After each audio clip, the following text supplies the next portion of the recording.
Au total, 30 aumôniers viennent d'être formés dans la promotion de la paix, la lutte anti-drogue et bien d'autres aspects. Une session dont la fin a été sanctionnée par la remise des attributs et attestations. Le représentant des impétrants tire les enseignements. Ces temps de formation ont été d'une expérience très enrichissante, arrosée par un apprentissage approfondi de l'aumônerie. Il faut le dire, cette formation nous a permis de comprendre que l'aumônier est un appel divin. Excellences, distingués invités, mesdames et messieurs, permettez-moi d'étaler très brièvement une définition contemporaine de l'aumônerie.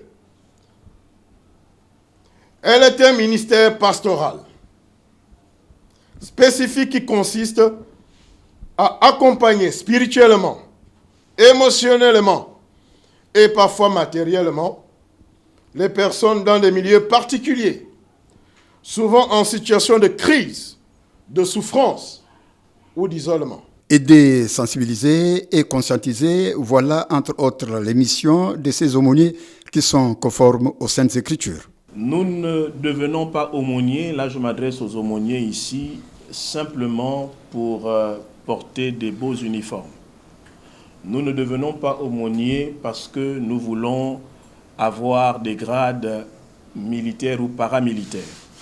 Nous devenons aumôniers parce que nous répondons à un appel. Et cet appel est un appel clair. L'aumônerie a ses sources dans les Saintes Écritures.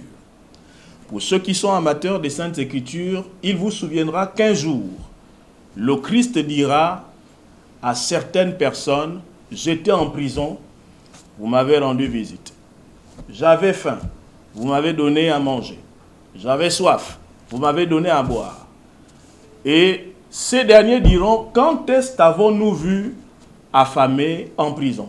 Il dira, à chaque fois que vous l'aurez fait à l'un de ces petits, c'est à moi que vous l'aurez fait. Cette formation arrive à point nommé car les besoins sont pressants dans le pays. L'origine de l'aumônerie vient des Écritures. Un aumônier, c'est donc un leader qui se met aux côtés de ceux qui souffrent pour leur apporter le secours, le conseil et l'aide.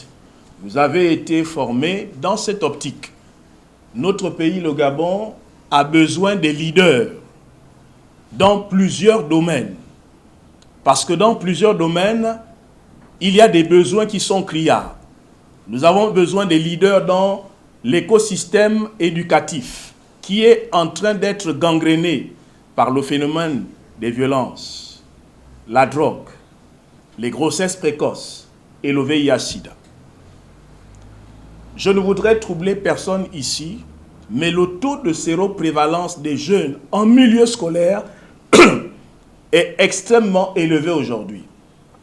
Et ces derniers ont besoin des leaders pour les interpeller, les conscientiser et les aider à changer de voie. Cette session a été initiée par le CCA, Concorde Champlain International Army, Aristide Manfumbi et le commandant Afrique de cette plateforme.